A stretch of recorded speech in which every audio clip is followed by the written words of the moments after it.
Bonjour. Je suis très heureux d'être là. Je me posais une question, et c'est une question qui revient assez souvent. Pourquoi est-ce que c'est toujours quand je dois envoyer un message super urgent qu'il n'y a pas de Wi-Fi ou que la 3G se casse la gueule? Moi, je sais pas vous, mais ça m'arrive tout le temps. En fait, on a l'habitude tellement d'être connecté, d'être en permanence pervasé des réseaux, que c'est quand elle n'est plus là qu'on se rend compte du bien qu'elle nous fait. Et au-delà du message, même au-delà de la qualité de l'information qu'on se transmet, il y a tous ces likes, tous ces pokes, tous ces check-in, tous ces signaux faibles, en fait, qui font qu'on maintient du lien, un lien tendu avec des gens, des vrais gens, avec des gens avec qui on partage des centres d'intérêt à l'autre bout du monde ou dans la pièce d'à côté. Cette qualité-là de relation, moi je me demande comment on faisait avant, quand il n'y avait pas la 3G, quand il n'y avait pas le Wi-Fi. Alors il y avait toujours l'option d'aller porter le message en main propre, hein, d'aller physiquement donner le message. Mais même là, le message, on ne savait pas comment il allait être pris, on ne savait pas comment il allait être perçu. Où étaient tous ces signaux faibles qui font la qualité d'une relation? Ah, peut-être dans la virilité de la poignée de main, peut-être. Dans la chaleur du regard, sans doute aussi. Dans l'énergie que telle ou telle personne pouvait dégager. Il y a même une expression qui dit ça, dégager des bonnes ondes. Des ondes, comme le Wi-Fi, la 3G, sans abonnement, avec une quantité de transfert de données illimitée, gratuitement. C'est quelque chose qui, en fait, moi je suis convaincu, on n'a pas attendu la technologie, en fait. Et d'une manière générale, je pense qu'on est tous des hotspots humains. On émet des ondes, on permet à ceux qui rentrent dans notre champ d'action de s'y connecter, ou pas, et de permettre, à un moment donné, que l'information circule. Alors, on est le relais, mais on diffuse aussi. Réfléchissez 2 secondes. Je suis certain que vous avez déjà vécu ces sensations-là. Vous avez rencontré quelqu'un, et il s'est passé un truc. Quoi? On ne sait pas trop, mais vous avez senti quelque chose. Le courant passait. Je suis certain, pensez à cette personne-là, on y reviendra par après, mais pensez-y fort. Moi, la première personne qui m'a fait cet effet-là, c'est Denis. C'était mon chef chez les scouts. Et il est mort aujourd'hui. Et je suis très heureux de pouvoir en parler parce que Denis, c'était la première personne qui, moi, m'a fait comprendre que le fait de me bouger, d'aller quelque part, avait de la valeur. Le fait d'aller au camp avec les autres, le fait d'aller vivre 10 jours avec des gamins de mon âge, m'a construit, m'a fait grandir, m'a fait... Voilà, j'ai pris des grandes claques dans la gueule aussi, mais ça arrive, c'est logique. Mais ça m'a fait grandir.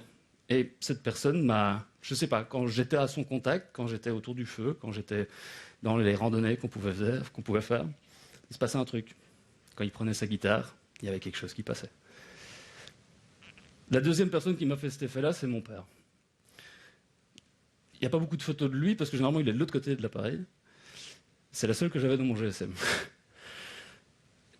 Mon père est ostéopathe. C'est un des premiers en Belgique à l'avoir fait. Oui, je suis belge, ça s'entend peut-être à l'accent. Navré. Il est ostéopathe, il a travaillé depuis 30 ans à essayer de trouver des synthèses avec les médecines chinoises. Tous ces méridiens, toute cette énergie qu'on a dans le corps.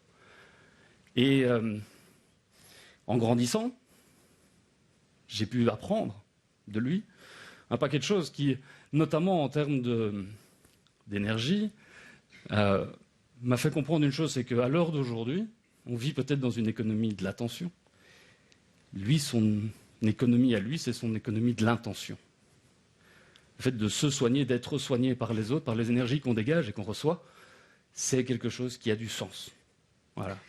Et qui, en tant qu'être humain, composé de cette énergie-là, à un moment donné, on grandit, on s'améliore. Alors bien sûr, il y a des gens qui dégagent des mauvaises ondes. Ça aussi, on le sent. Et on essaie de ne pas se connecter, au risque de se faire hacker ou craquer. Parce que le hacking, je pense, est plutôt quelque chose de bon. On est tous en train de dégager de l'énergie et d'en recevoir. Et moi, en tant que prof, je ne me considère pas d'ailleurs vraiment comme un prof, parce que mon auditoire, c'est l'ancienne gendarmerie de Montbled, que j'ai découvert il y a 3 ans maintenant. J'ai vécu là toute mon enfance, et puis je suis parti, j'ai fait mes études, j'étais à l'étranger, et j'ai redécouvert la gendarmerie de mon village quand les flics sont partis, et qu'il y a une entrepreneuse, Nathalie, qui a investi les lieux et qui s'est dit « je vais en faire un espace ouvert ». Et moi, je suis tombé amoureux de son garage. Voilà. C'était une pièce où moi, j'ai senti qu'il se passait des choses. Il y avait des bonnes ondes là.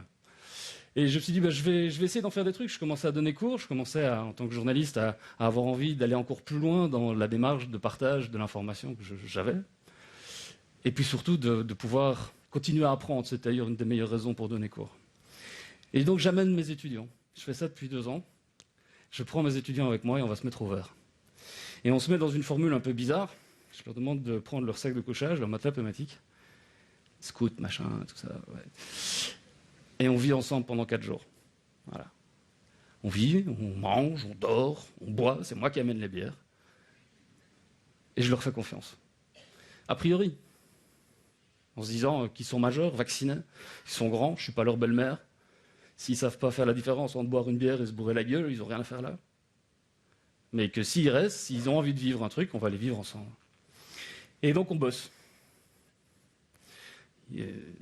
C'est assez intéressant de voir comment des gamins de 20 ans, 22 à ce moment-là, peuvent utiliser les outils d'aujourd'hui. Alors Romain l'a très bien expliqué. Tout le monde produit de l'information, on reçoit. Qu'est-ce qui est la valeur ajoutée d'un journaliste à l'heure d'aujourd'hui?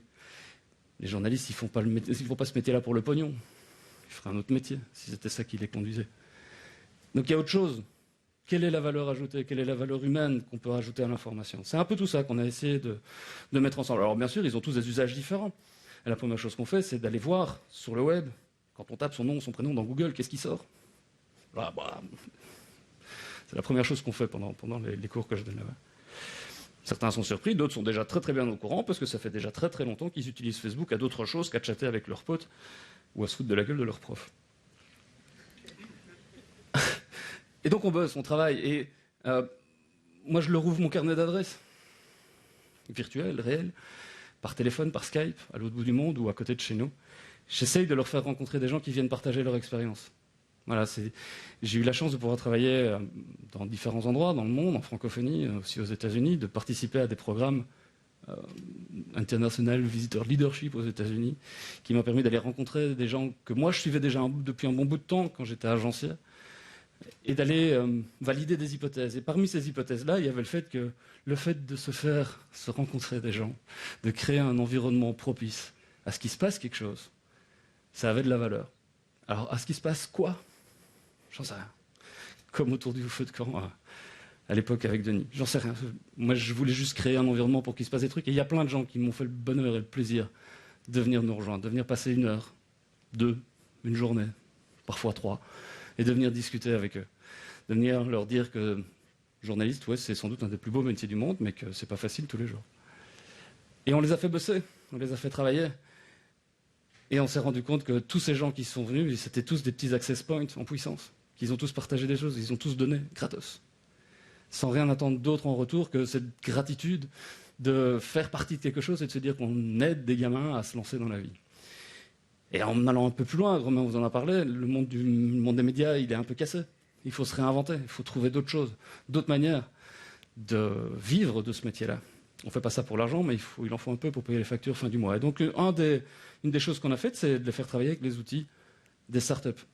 J'ai la chance d'avoir cofondé un accélérateur de startups en Wallonie, qui s'appelle Nestup, et d'apprendre moi aussi plein de choses. Je suis pas un financier, je ne suis pas quelqu'un du monde de l'économie, je n'ai pas un MBA, je ne suis pas non plus un développeur. J'essaye de m'auto-hacker en permanence, on va dire ça comme ça, pour continuer à apprendre. Et les faire travailler avec ces outils-là, ça a permis à ces étudiants de se mettre en projet. Et ces projets-là, au bout d'une semaine, après les avoir pitchés 5 fois, 10 fois, 1000 fois, ils les mettaient en ligne sur une plateforme de crowdfunding. Ils allaient au contact du terrain, voir vraiment s'il y avait de l'attraction, s'il y avait un intérêt sur les sujets qu'ils voulaient développer, si c'était quelque chose où ils pouvaient toucher un public, s'il y avait une audience qui existait. Et parmi les 20 projets qui ont été mis en ligne, il y en a 5 qui ont été crowdfundés. Alors on ne parle pas de centaines de milliers d'euros, mais entre 1500 et 2000 euros, 2500, il y a des reportages en Russie qui ont pu avoir lieu comme ça. Des reportages sur le gâchis alimentaire, des reportages sur la bidouille en Espagne, Et au-delà des reportages, c'est toute la mise en danger de soi et de ses certitudes, en allant les confronter aux communautés en ligne, en demandant un coup de main pour avancer, pour faire des trucs qui ont du sens. Voilà. Et de devenir, pourquoi pas, plateforme.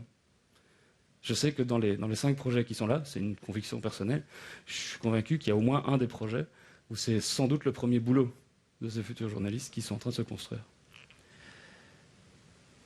La techno, c'est une chose, les outils, c'est quelque chose, mais on l'a vu avec les access points, si on n'a que le Wi-Fi, on n'a pas encore grand-chose en fait. Il y a tout ce qui va autour, il y a tous les signaux faibles. Je vous disais que c'était moi qui apportais la bière. Dans la gendarmerie, il y a un jardin.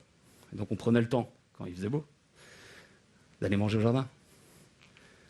Prenez le temps de regarder les matchs de foot le soir. La Belgique a gagné hier soir, on est presque au Brésil. Yes. Prenez le temps de fêter les anniversaires. Jouer au ping-pong. C'est con, jouer au ping-pong, mais ça détend. Ça permet de pas tout le temps être dans le rush, ça permet de vivre d'autres choses, de construire un esprit d'équipe aussi dans ces étudiants-là. Il y a 260 étudiants qui sont passés par ma masterclass l'an dernier, pendant 12 semaines d'affilée, et il s'est chaque fois passé des choses différentes. À chaque fois, il y avait quelque chose de nouveau, de neuf qui se passait. Et ça fait partie de la vie en commun que de faire la vaisselle aussi. Sinon, c'est le bordel. On s'est plongé dans la culture du numérique. On a regardé des vidéos, on a pris ce temps-là. Alors c'est vrai qu'aujourd'hui, on peut apprendre depuis n'importe où, n'importe quand, à son rythme, regarder des vidéos. On n'est pas obligé de le faire quand on est physiquement présent. Mais quand on est physiquement présent, quand on prend la peine de se déplacer, il faut vivre un truc. Et on essaie de faire un peu les deux, en regardant des vidéos, en regardant ce qui a fait la jeunesse du web et de pourquoi, à un moment donné, des gens ont construit ce réseau, pour essayer de comprendre, en tant que journaliste, vers où on allait et comment on pouvait trouver sa place là-dedans. Ça, c'est un petit panneau qui est dans l'entrée chez Twitter. Je pense que ça résume encore assez bien l'état d'esprit de ces gens. Alors évidemment, quand on parle de culture numérique et qu'on ouvre la porte et qu'on fait des exercices, on ne peut pas ouvrir la porte à moitié. Quand on l'ouvre en grand, on se saisit de l'actualité et on en parle. On en prend aussi parfois. Ça fait partie de la culture du numérique. Quand une de mes étudiantes m'a sorti ça, je peux vous assurer que ça m'a fait un plaisir carabiné. Au moins, elle avait compris ce que c'était un mème.